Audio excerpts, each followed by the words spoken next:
Kasama ko ngayon ang ating mga MVP of the match, Cha Cruz Behag and Kim Fajardo. Cha, during the last conference, you were missing a couple of players pero ngayon kompletong-kompleto na kayo.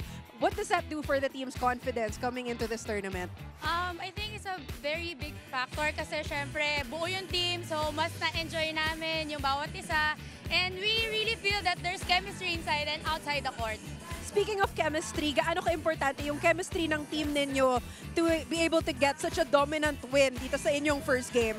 Very important na magkakasama kami matagal na. So, I mean, kahit anong bola or kahit anong situation dumating, we know how to adjust with each other.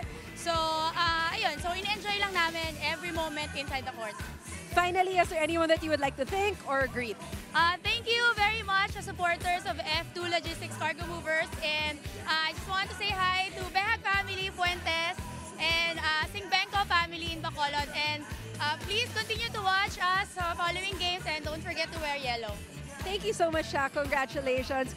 Kim, to start off this tournament, straight set victory para sa inyo. Kwento mo naman sa amin yung preparations ng team ninyo para dito sa Invitationals. Siyempre yun pa rin, training palagi. Tsaka yun, yung chemistry talaga, yung pag-gelling sa loob ng court sa team namin, yun yung pinaka kailangan namin ma-achieve. And today dito sa laro na to, ang dami mong ginawa aside from setting, scoring as well. Gaano ba kalaking factor yung paghahanda nyo rin sa Asian Games na talagang nagle-level up rin yung laro mo?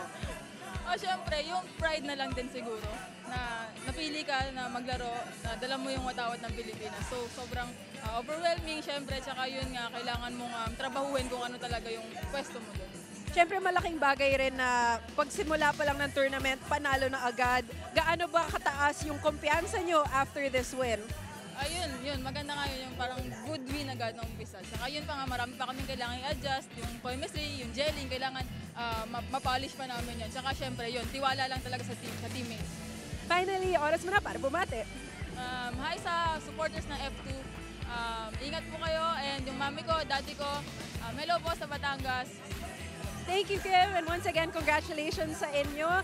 That was our PSL Invitational 2018 day number 1. So thank you so much for joining us here today.